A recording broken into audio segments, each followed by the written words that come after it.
तो हेलो दोस्तों, नमस्कार। कैसे हैं आप सब? आई होप कि आप सब अच्छे होंगे और खूब बढ़िया से मन लगाकर पढ़ाई कर रहे होंगे। तो जैसा कि आप लोगों को पता है, कल मैंने पढ़ा था आप लोगों को वन लाइनर पॉइंट। तो वहाँ से आप लोगों को प्रश्न मिलेंगे देखने को, प्रैक्टिस करिएगा तो वहीं पर आप लोगों को सारे प्रश्नों का आंसर मिलेगा और आप लोगों तक पहुँचेगा। तो परीक्षा में आप लोग प्रैक्टिस करते रहिएगा। प्रैक्टिस में अगर आप लोगों को ये प्रश्न मिलता है तो अच्छी बात है। आई होप कि ये प्रश्न वहीं से मैंने उठाया हुआ है सारे प्रश्नों को।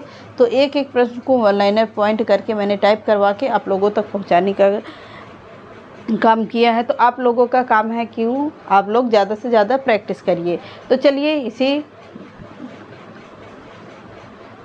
उसी के आगे सॉरी कल के प्रश्नों के आगे ही आप लोगों को आगे का प्रश्न प्रैक्टिस करवाते हैं। तो चलिए देखते हैं आज के सेशन का। बहुत ही अच्छे प्रश्न आज भी मैंने रखे हुए हैं, तो आप लोग इसको प्रैक्टिस ज़रूर करिएगा और देखिएगा कि प्रश्न कैसे लगते हैं आप लोगों को। तो कवि कुल कंठाभरण यह किसकी रचना है? तो दूल्ह की रचना है कवि कुल कंठाभरण। अगला है कविक कल्पद्रुम। कवि कल्पद्रुम है ये, कवि लिख उठा है। तो कवि विकल्प द्रुम कल्पद्रुत यह किसकी रचना पूछी जाती है? तो श्रीपति की रचना है। कविक विकल्प द्रुम कल्पद्रुप द्रुत यह है श्रीपति की रचना है।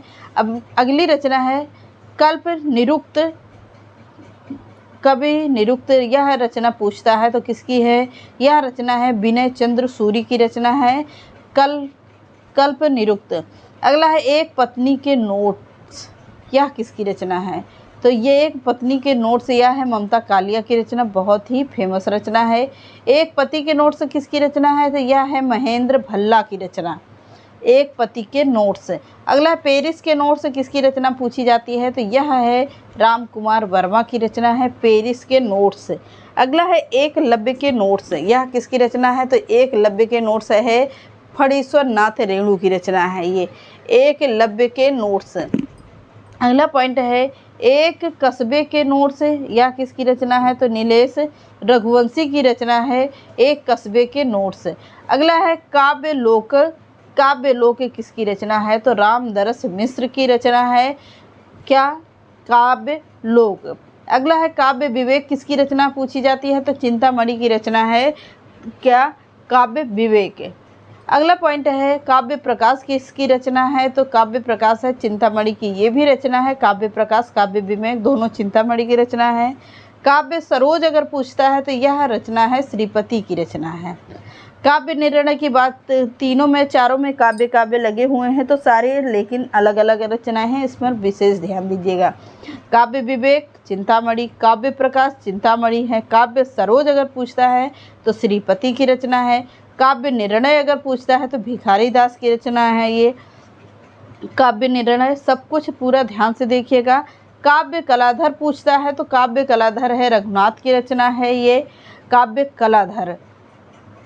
अगला है काव्य विलास अगर पूछता है तो प्रताप शाही की रचना है काव्य विलास। सारे में काव्य लगे हुए हैं, यहाँ पर कंफ्यूज मत होइएगा और ध्यान दीजिएगा। काव्य विनोद किसकी रचना पूछी जाती है? तो प्रताप शाही की, ये भी रचना काव्य विलास और काव्य विनोद दोनों रचनाएं किसकी हैं? प्रताप शाही की रचनाएं हैं, काव्य विलास काव्य विनोद। कंफ्यूज मत होइएगा, दोनों अलग अलग रचनाएं हैं, राइटर एक होंगे। अगली रचना देखते हैं काव्य रसायन, बहुत ही इम्पॉर्टेंट रचना है, यहाँ भी है पर है किसकी? देव की रचना। काव्य रसायन शब्द रसायन है, ये दोनों रचनाएं किसकी हैं? देव की रचना है, महाकवि देव की रचना है काव्य रसायन शब्द रसायन। अगला है काव्य सिद्धांत, यह किसकी रचना है? तो काव्य सिद्धांत रचना है सुरती मिश्र की रचना, किसकी? सुरती मिश्र की रचना है काव्य सिद्धांत। अगली रचना है धूप के धान, यह काव्य है किसका है? गिरजा कुमार माथुर का है। धूप के धान गिरजा कुमार माथुर के है। अब अगली रचना है धूप की उंगलियों के निशान, यह एक काव्य संग्रह है। धूप के धान यह काव्य है और धूप की उंगलियों के निशान कथा संग्रह है, ये है किसका? महेप सिंह का। दोनों पे अंतर है, इसको ध्यान दीजिएगा। अगला है धूप कोठरी के आईने में खड़ी, धूप कोठरी के आईने में खड़ी यह एक काव्य है किसका? शमशेर बहादुर का काव्य है ये। धूप कोठरी के आईने में खड़ी यह काव्य है किसका? शमशेर बहादुर सिंह का है ये। ध्यान दीजिएगा, तीनों रचनाएं अलग अलग हैं, राइटर अलग अलग है, नाम भी अलग अलग हैं, पर धूप धूप से है, तो यहाँ पर कंफ्यूज मत होइएगा। सीढ़ियों पर धूप, यह भी एक काव्य है किसका? रघुवीर सहाय का है। किसका? रघुवीर सहाय का है। अगला है धूप में जागरूक सुंदर, यह एक काव्य है किसका? त्रिलोचन का है। धूप में जागरूक सुंदर। अगला है साये में धूप, यह एक गज़ल है किसका? दुष्यंत कुमार का। बहुत ही अच्छा गज़ल है ये, आप लोग सुनिएगा, मज़ा आ जाएगा। गज़ल सुनने में बहुत अच्छा लगता है किसका? तो दुष्यंत कुमार का है ये, साये में धूप। अगला है धूप के हस्ताक्षर, यह भी एक गज़ल है किसका? ज्ञान प्रकाश विवेक की है। धूप के हस्ताक्षर गज़ल है ये भी, ध्यान दीजिएगा, गज़ल है, ज्ञान प्रकाश विवेक का है। पक गई धूप है किसका? रामदरस मिश्र का है। पक गई धूप। उभरती हुई धूप क्या है? उपन्यास है किसका? गोविंद मिश्र का है। पक गई धूप काव्य है किसका? रामदरस मिश्र का होगा। उभरती हुई धूप है, उपन्यास है ये, गोविंद मिश्र का है ये। अगला है काव्य के तत्व माने गए हैं, तो काव्य के कितने तत्व माने गए हैं? काव्य के 2 तत्व माने गए हैं। काव्य के कितने तत्व? 2 तत्व हैं। महाकाव्य के उदाहरण कौन कौन से हैं? तो महाकाव्य के अंतर्गत कौन कौन से रचनाएं आती हैं जो महाकाव्य में मानी जाती हैं? तो महाकाव्य मानी जाती हैं रामचरितमानस, यह एक महाकाव्य है किसका? तुलसीदास जी का है। रामायण भी एक महाकाव्य है, वह रामायण का ही अनुवाद किया गया है रामचरितमानस के रूप में। रामायण किसकी रचना है? तो यह है वाल्मीकि की रचना है। रामचरितमानस है अवधी भाषा का है, जो तुलसीदास ने लिखा है। साकेत किसकी रचना है? साकेत है जयशंकर प्रसाद की रचना है। महाभारत किसका है? वेद व्यास जी का है। पद्मावत किसकी है? यह है मलिक मोहम्मद जायसी की रचना है। कामानी जयशंकर प्रसाद की रचना है ये। उर्वशी किसका है? यह है शायद रामधारी सिंह दिनकर का है। लोकयतन और एकलव्य, लोकयतन किसकी रचना है और एकलव्य किसकी रचना है? आप लोग कमेंट करके बताइएगा। तो अगला देखते हैं मुक्तक काव्य के उदाहरण। मुक्तक काव्य के अंतर्गत कौन कौन सी रचनाएं आती हैं? तो मीरा के पद आते हैं, रामायणिया आता है, सप्तशती आता है, मुक्तक काव्य के उदाहरण के अंतर्गत आते हैं। तो काव्य कहते किसे हैं? तो काव्य है दोष रहित। काव्य एक दोष रहित होता है। सगुण एवं रमणीयार्थ प्रतिपादक युगल रचना को क्या कहा जाता है? काव्य कहते हैं। अगला काव्य के कितने तत्व माने जाते हैं? तो काव्य के तत्व माने जाते हैं 2 हैं। भाषा तत्व, बुद्धि या विचार तत्व होता है, 3 तत्व होंगे। कल्पना तत्व और शैली तत्व होते हैं। काव्य के कितने तत्व? 3 तत्व होते हैं। भाषा तत्व या बुद्धि या विचार तत्व होता है, कल्पना तत्व और शैली तत्व होता है। अगला है काव्य के भेद कितने होते हैं? तो काव्य के 2 भेद होते हैं। एक कौन कौन सा होता है? प्रबंध काव्य होता है जो खंड महाकाव्य के अंतर्गत आता है, और खंड काव्य होता है। एक मुक्तक काव्य होता है, प्रबंध काव्य और मुक्तक काव्य होता है। अगला है वामन के काव्य प्रयोजन माना है। वामन ने कितने काव्य प्रयोजन माना है, ये प्रश्न पूछता है। तो वामन ने दृष्टि प्रयोजन प्रीति आनंद की प्राप्ति के अंतर्गत होता है, और अदृष्ट प्राप्ति होता है कीर्ति प्राप्ति के अंतर्गत होता है। भामा की काव्य परिभाषा कौन सी है? शब्दार्थों सहित काव्यम, भामा की काव्य परिभाषा है ये। अगला है प्रबंध काव्य का शाब्दिक अर्थ है। तो प्रबंध काव्य का शाब्दिक अर्थ होता है प्रकृष्ट या विशिष्ट रूप में बंधा हुआ। अगला है रसात्मक वाक्यम काव्यम, यह परिभाषा किसकी है? तो पंडित जगन्नाथ की परिभाषा है रसात्मक वाक्यम काव्यम। अगला है काव्य के कला पक्ष में निहित होती है। क्या निहित होती है? भाषा निहित होती है काव्य के कला पक्ष में।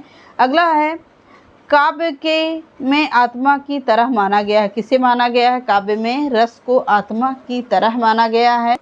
अगला देखते हैं तदोषो शब्दार्थो सगुणा वर्णलंकृति पुनः क्वापि परिभाषा किसकी है? फिर से देखिएगा, सदोषो शब्दार्थो सगुणा वर्णलंकृति पुनः क्वापि परिभाषा किसकी है? तो मम्मट की परिभाषा है ये। अगला है काव्य के तत्व विभक्त किए गए हैं 4 वर्गों में प्रमुखतया है। कौन कौन से होंगे? रस शब्द के वर्गों में कितने में है? 4 वर्गों में प्रमुखतया क्या है? रस को माना गया है। अगला, कवि दंडी ने काव्य के भेद माने हैं। कितने भेद माने हैं? तो काव्य के 3 भेद माने हैं। किसके अनुसार है? दंडी के अनुसार है। अगला, रमणीयार्थ प्रतिपादक शब्द काव्यम की परिभाषा है। तो रमणीयार्थ प्रतिपादक शब्द की परिभाषा दी गई है। किसने कहा है? आचार्य जगन्नाथ दास ने कहा है। अगला है, काव्य रूपों में दृश्य काव्य के रूप में क्या आता है? नाटक आता है, सभी को पता है। काव्य प्रयोजन की दृष्टि से मत सर्वमान्य है मम्मठाचार्य का। किसका? मम्मठाचार्य के माना जाता है। अगला, काव्य प्रयोजनों में प्रमुख माना जाता है क्या? आनंदानुभूति को काव्य प्रयोजन के प्रमुख माना जाता है। जैसे कि आप लोग कोई भी काव्य पढ़ेंगे उसमें क्या होता है? आनंद के रूप में पढ़ेंगे तो सबसे बेस्ट होता है और अच्छा, मतलब पढ़ने में भी अच्छा लगता है और उसमें मतलब कि आप लोगों एक गायक के रूप में होता है, गायक के पद में माना जाता है वो।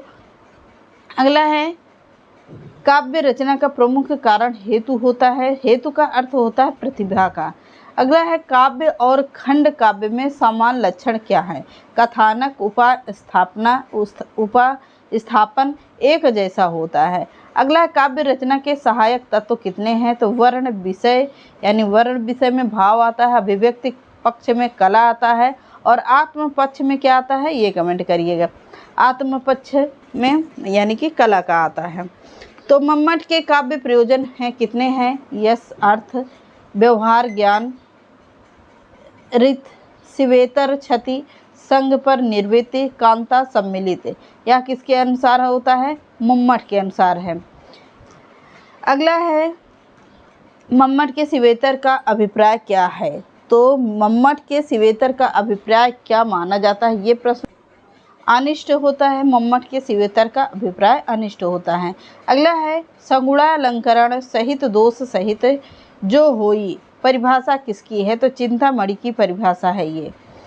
तो चलिए आज यहीं तक रखते हैं। प्रश्नों की श्रृंखला बहुत ज़्यादा है पर टाइम बहुत कम है, तो मिलते हैं नेक्स्ट क्लास में। चैनल पसंद आता तो लाइक, सब्सक्राइब एंड शेयर करिएगा। क्लास कैसी लगी कमेंट ज़रूर करिएगा कि आप लोगों को क्लास कैसी लगी। तो चलिए मिलते हैं इसी के आगे कल आप लोगों को। तो चलिए आज के लिए इतना ही। नमस्कार।